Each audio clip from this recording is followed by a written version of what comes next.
आज मेरे मुतालिक बहुत सारी चीजें मशहूर हैं और मैं इस बात से खौफ नहीं करता कि कल मेरे साथ क्या होने वाला है। मेरा अकीदा ये है, मौत आनी है तो मच्छर से भी अल्लाह ताला मौत लाए।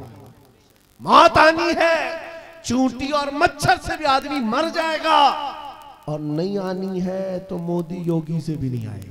है हक है, वाह वाह, नारे तकबीर, नारे रिसालत, जश्ने गौसुल वरा, खलीफे हुजूर ताजुल शरिया, खलीफे हुजूर गयासे मिल्लत, नारे तकबीर, नारे रिसालत। ये मिजाज लेकर के चलो। हमारे पास जो दौलत है वो हुजूर पाक की निस्बत है, नबी पाक सल्लल्लाहु अलैहि वसल्लम की मोहब्बत है, लासवाल दौलत है जो हमें बेखौफ बनाती है, जो हमें निडर बनाती है। लोगों के दरमियान ही नहीं, पूरी दुनिया के दरमियान तन्हा रह करके भी नबी पाक का गुलाम अपने आप को महफूज समझता है। वजह क्या है? जिस दिन मौत आएगी अपनी ही चादर ओढ़कर सो जाए, इसलिए कि दुनिया कितने दिन की है। हमारा तो ये अकीदा है, एक ना एक दिन दुनिया से जाना है और कब्र में पहुंचना है, लेकिन असल जिंदगी तो आंखें बंद होने के बाद शुरू होनी, देखनी है हश्र में इज्जत रसूलुल्लाह की। हक है, वाह वाह। जब उस दिन मैदान महशर में जमा होंगे, सारे कीड़े मकोड़े भी लाए जाएंगे, अपने वक्त के जबाबरा, तागूत, ताकत, सारे फिरौनी मिजाज के बादशाह भी लाए जाएंगे और खड़े होंगे। उस वक्त की बात होगी मेरे अजीजों, फिर हर कोई हुजूर पाक सल्लल्लाहु अलैहि वसल्लम की तरफ टकटकी बांध कर देख रहा होगा। हर कोई ये सोच रहा होगा, ये लब हिला दे मेरी बख्शिश हो जाए, ये लब हिला दे मेरी बख्शिश हो जाए, मेरी मगफिरत हो जाए, मुझे माफ कर दिया जाएगा। लेकिन मेरे अजीजों, उस दिन के आने से पहले जब तागूती ताकतों को वहां रगड़ा जा रहा होगा, रब का हुक्म होगा, लिमनिल मुल्कुल यौम, आज की बादशाहत किसकी है? लिल्लाहिल वाहिदिल क़हार, एक कहर करने वाले खुदा की है। रब तबारक व तआला क़हार होगा और उसका हबीब उस दिन रहमतुल्लिल आलमीनी पर होगा। मेरे आका का उस दिन शफाअत का दिन होगा। लेकिन आपको मैं बताऊं, ये बातें इसलिए कह रहा हूं, आज ले उनकी पनाह, आज मदद मांग उनसे, कल न मानेंगे कयामत में अगर मान गया। उस दिन बहुत सारे मानने को बैठे होंगे, बहुत सारे, ये जितने भौंक रहे हैं ये भी सोच रहे होंगे आज इनकी बात कर लें, कल न मानेंगे फिर कयामत में अगर मान गए। आज तुम्हारे पास वक्त है उस नबी की अजमतों को तस्लीम कर लो, आज उस नबी पाक सल्लल्लाहु अलैहि वसल्लम की सच्चाइयों को एक्सेप्ट करो। कल कयामत का दिन बड़ा भयानक भी है, सख्त भी है, और उस वक्त सवानेज़े पर सूरज हो और लोगों का पसीना उनकी गर्दनों, उनकी कमरों तक आया हुआ हो, भेजा पक पक करके कानों से बाहर आ रहा हो, उस वक्त, उस दिन मेरे आका फरमाते हैं, कयामत के मैदान में मेरी हालत ये होगी, मेरे एक कंधे पर चादर पड़ी होगी। हुजूर फरमाते हैं ये चादर खसक खसक कर कभी गिर रही होगी, मैं एक हाथ से अपनी चादर संभाल रहा होऊंगा, दूसरे हाथ से अपने उम्मतियों को पकड़ पकड़ कर जन्नत में ले जा रहा होगा। उस दिन मेरे आका की रहमतुल्लिल आलमीनी होगी और वो तुम्हारे लिए। अब नौजवानों सुनो, हुजूर पाक से एक सहाबी ने पूछा, आका मैदान महशर में बड़ा जम्मे गफीर होगा, आप कैसे पहचानेंगे हमको?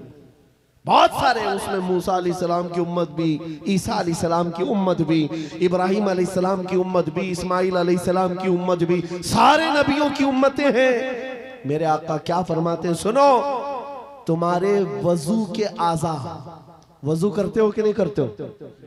वजू करते हो?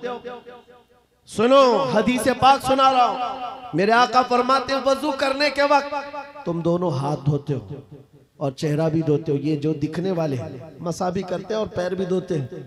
हुजूर फरमाते हैं कयामत के दिन ये आज़ा सबसे ज्यादा चमक रहे होंगे, ये चमक देख करके मैं पहचान लूंगा मेरा उम्मती फला जला। सुभान अल्लाह, हक है, वाह वाह। जो वजू ही नहीं करता वो क्या चमकाएगा कयामत के दिन? वजू ही नहीं करता, इसलिए मैं कह रहा हूं क़यामत का मैदान भी मुस्तफ़ा करीम की शफाअत का दिन है। उस दिन के लिए अपने आप को आज बदल डालो। दुनिया भी तुम्हारी है, उक़बा भी तुम्हारी है। आज यहाँ सारी खुशियां तो मौला ने दे दिया है। सोने के लिए नींद है, रहने के लिए घर है, पहनने के लिए कपड़े, किस चीज की कमी है? सब कुछ तुम्हारे पास है। एक चीज है, दौलत इश्क़ मुस्तफ़ा का ये चिराग, और इसकी लौ बढ़ा दो, फिर देखना तुम्हारे चेहरों की सदाकत दुनिया को बोलेगी, तुम्हारे चेहरों का नूर गुफ्तगू करेगा। जिस तरफ से तुम गुजर जाओ इश्क़ मुस्तफ़ा की महक फैलाते जाओ। अजीज़ान गिरामी वक़ार, मैं इस मैसेज के साथ अपनी गुफ्तगू समेटना चाहता हूं, इस मैसेज के साथ कि जितने आज इस्लाम के खिलाफ बोल रहे हैं, ये सुन सुन करके नौजवानों के दिलों में ये बात आने लग गई कि हालात बड़े खराब हैं, अभी कुछ बोलना नहीं। यही तो दिन है बोलने के, यही तो दिन है जवाब देने के। तुम इंतजार करते रहोगे, अच्छे दिन आएंगे तब हम बोलेंगे, और झूठे लोगों के अच्छे दिन कभी नहीं आते। झूठों ने जो अच्छे दिन के नारे फैलाए वो कभी नहीं आते। मैं आपसे कहता हूं मेरे अजीजों, एक मशहूर मुहावरा है, गाड़ी चलाना सीखना हो तो ट्रैफिक में ही चलाना पड़ेगा। तुम अगर इंतजार करते रहो रोड खाली होगा तब गाड़ी चलाओगा, तो तुम इसी तरह रोड के खाली होने के इंतजार में रह जाओगे और ड्राइविंग सीट पर आ भी नहीं पाओगे। भीड़ भाड़ को देखो, ट्रैफिक में ही लेकर उतर जाओ और एक न एक दिन ड्राइविंग सीट मिल ही जाएगी, बैठ जाओगे। आज ऐ नौजवानों, क़ियादत करना है। हालात के अच्छे होने का इंतजार मत करो। जिस तरह के हालात हैं, मुझे इश्क़ मुस्तफ़ा के साथ खड़ा होना। आज एक बात सुन लो, मैं रुखसत होता हूँ। कई हमारे मोहब्बत करने वाले उलमा ने हमसे कहा था, जो बहुत मोहब्बत करते हैं, कहा मुफ्ती साहब बड़ा अंदेशा है और डर लगता है, कहीं आपके साथ कुछ हो गया तो क्या होगा? अवाम और मखलूक आपसे नफा उठा रही है, ज्यादा देर तक ये नफा चलना चाहिए। उनकी मोहब्बतें मेरे सर आंखों पर, मैं सलाम करता हूं, उन्होंने दुआएं दी हैं। लेकिन मेरे अजीजों, बारहा उन्होंने कहा आपका होना बहुत जरूरी है, आपका होना बहुत जरूरी। इनसे भी पूछो तो यही कहेंगे, जरा एहतियात से बात करें, बहुत सख्त जुमले बोलेंगे, कल को कुछ हो जाएगा। आपका होना बहुत जरूरी है। मैं अर्ज करता हूं नौजवानों, मेरी हैसियत एक घास के बराबर भी नहीं। इमाम हुसैन का होना कितना जरूरी था। हक है, वाह वाह। इमाम हुसैन का होना कितना जरूरी था। मक्का के सहाबा हाथ जोड़कर कह रहे थे, मौला हुसैन आप मत जाइए, अहले बैत का सबसे बड़ा चेहरा आप हैं। आप जाएंगे तो मखलूक को नफा कौन पहुंचाएगा, उम्मत की रहबरी कौन करेगा?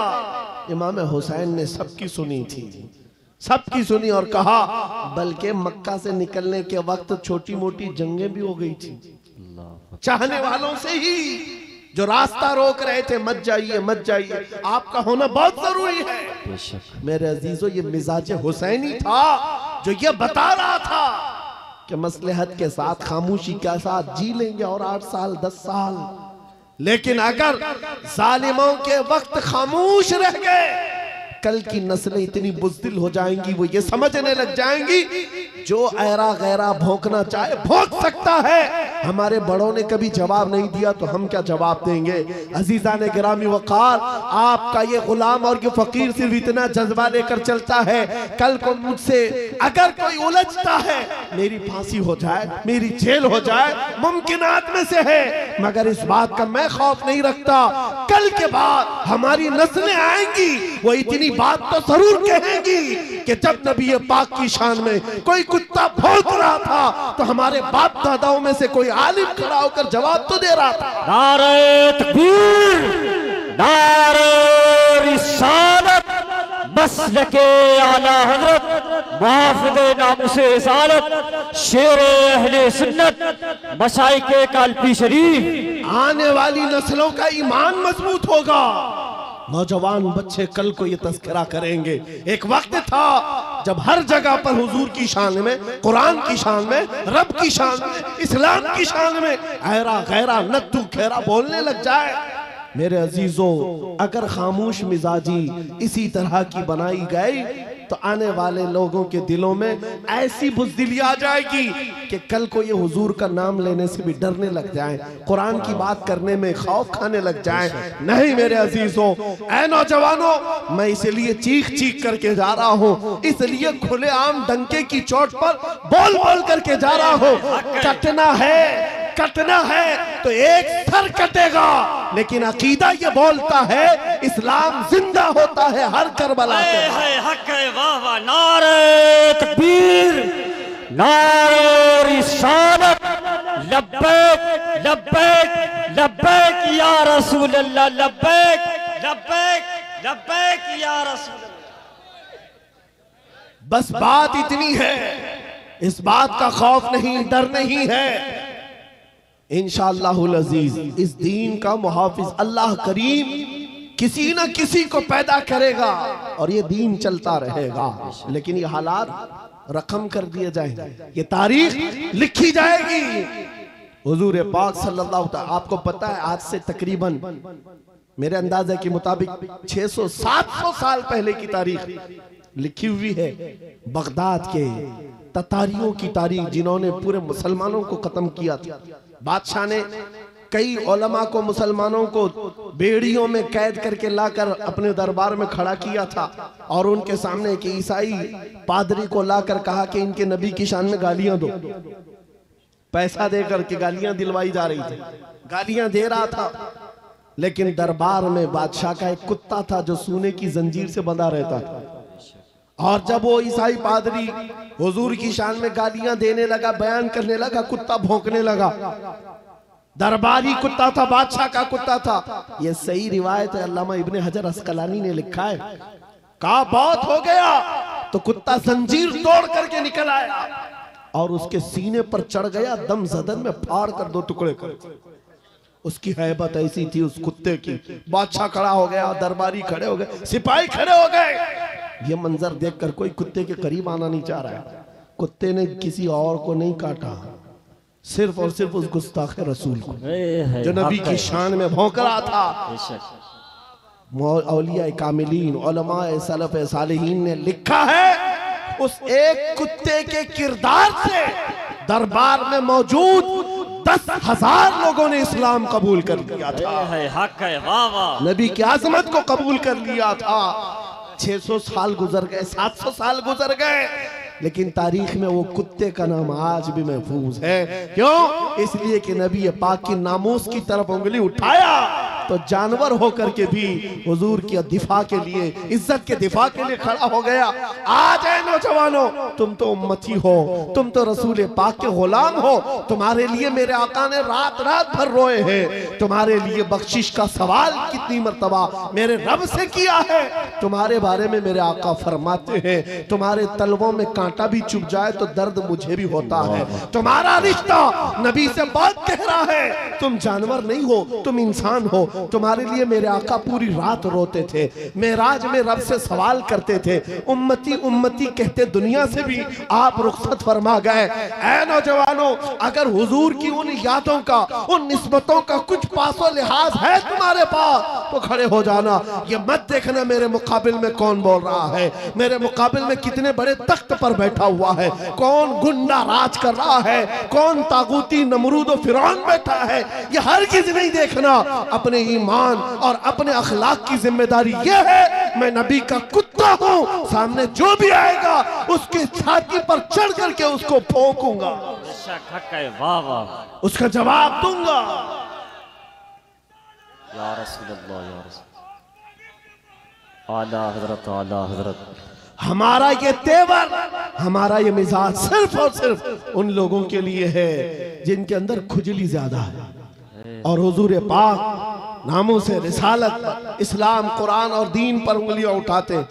बहुत सारे लोग हमारी तकरीरें सुनते हैं, गैर मुस्लिम, नॉन मुस्लिम लोग, पुलिस डिपार्टमेंट वाले लोग भी, उनको ऐसा लगता है भड़काऊ बातें, बहुत प्रोवोक करते हैं। मेरे अजीजों, हम देशवासियों के लिए नहीं, ये सख्त लहजा इसलिए है। मैंने एक पुलिस डिपार्टमेंट के ऑफिसर थे, उनसे कहा था अगर आपकी माँ को कोई बदकार कह दे तो आपको कैसा लगेगा? कुर्सी से खड़े हो गए, कहा क्या मिसाल दे रहे मौलाना मेरी माँ पे? कहा आपको अभी मैंने मिसाल दिया, अच्छा नहीं लगा? सुनिए साहब, करोड़ों माओ से ज्यादा मुसलमान अपने नबी से मोहब्बत करते हैं। हक है, बेशक हक है। वाह वाह। हमारे लिए अपने नबी की मोहब्बत जान से बढ़ करके है, ईमान की जान है। और हमारा ये तेवर और हमारा ये मिजाज सिर्फ उन लोगों के लिए है जो हुजूर की तरफ उंगली उठाते हैं। खैर चाहते हो, सुलह आश्ती के साथ रहो, अमन अमान के साथ रहो, क्योंकि कुरान ने हमें फरमाया है वइन जनहू लिस्सल्मी फजनह, अगर वो झुका दें, सलामती चाहे तो तुम भी सलामती के साथ रहो। हमारा ईमान यही हमें कहता है कि तुम जहां पर रहो जंग की तमन्ना मत करो, दुश्मनों से मुठभीड़ की तमन्ना मत रखो, सलामती और अमन के साथ हम भी जीना चाहते हैं, आप भी। लेकिन एक बात याद रखना, एक पिल्लर है हमारा, एक सुतून है हमारा जो पूरी कायनात का अजीम पिल्लर है, उसको जो भी छेड़ेगा फिर छत तुम्हारे ऊपर गिरने को तैयार रहेगी। वो पिल्लर, वो सुतून मुहम्मदुर रसूलुल्लाह की जात है। क्योंकि हमारी तारीख ये है, घबरा गई है गर्दिशे दौरा कभी कभी, दीवान गाने इश्क़े मोहम्मद को देखकर घबरा गई है गर्दिशे दौरा कभी कभी। वो मेरे आबा व अजदाद थे, ऐ सुन्नियों तुम्हारे आबा व अजदाद थे, तुम्हारे वो पुरखों की तारीख थी जिन्होंने दरिया नहीं देखे घोड़े डाल दिए थे, जिन्होंने पहाड़ नहीं देखे चढ़ा दिए थे, जिन्होंने आंधियां नहीं देखी अपने नबी का परचम लहरा दिया था। टल न सकते थे जंग में, अगर अड़ जाते थे पांव शेरों के भी मैदान से उखड़ जाते थे। हक से सरकश हुआ कोई तो बिगड़ जाते थे, अरे तेग क्या चीज है, हम तोप से भी लड़ जाते थे। बेशक सुभान अल्लाह, हक है। यादी यादी यादी, यह हमारी तारीख की सच्चाइयां हैं। और अगर यकीन नहीं आता, उन सारे कीड़ों से मैं कहता हूं जाओ फिलिस्तीन के उन नन्हे बच्चों को आज देख लो जिनके हाथों में छोटी कंकरियां हैं और सामने बड़े बड़े मिसाइल खड़े हुए हैं, लेकिन इन बच्चों का ईमान आज भी है। इस्लाम था, इस्लाम है, इस्लाम रहेगा। यही यकीन तुम्हारे दिलों के अंदर पैदा हो जाए। अजीजा ने गिरामे वक़ार, बस मेरा मैसेज जवानों के सीनों में अगर महफूज हो गया, कल को अगर वो खड़े होकर ये अहद करके उठे मैं सो जाऊं या मुस्तफ़ा कहते कहते, खुले आंख सल्ले अला कहते कहते, उन्हें जाना उन्हें माना, न रखा गैर से काम, लिल्लाहिल हम्द मैं दुनिया से मुसलमान गया। जिंदगी ये नहीं किसी की किसी के लिए, जिंदगी है नबी की। अरे ना समझ मरते हैं जिंदगी के लिए, जीना मरना है सब कुछ नबी के लिए। आओ बारगाह मुस्तफा में अहद करके उठते हैं, वादा करके उठते हैं। आका दूसरों के लिए बहुत जी लिया, लेकिन आज वादा करता हूँ या रसूल अल्लाह, दहन में जुबान तुम्हारे लिए, बदन में है जान तुम्हारे लिए। हम आए यहाँ तुम्हारे लिए, उठे भी वहाँ तुम्हारे लिए। लब्बैक या रसूल अल्लाह, लब्बैक या रसूल अल्लाह, लब्बैक या रसूल अल्लाह।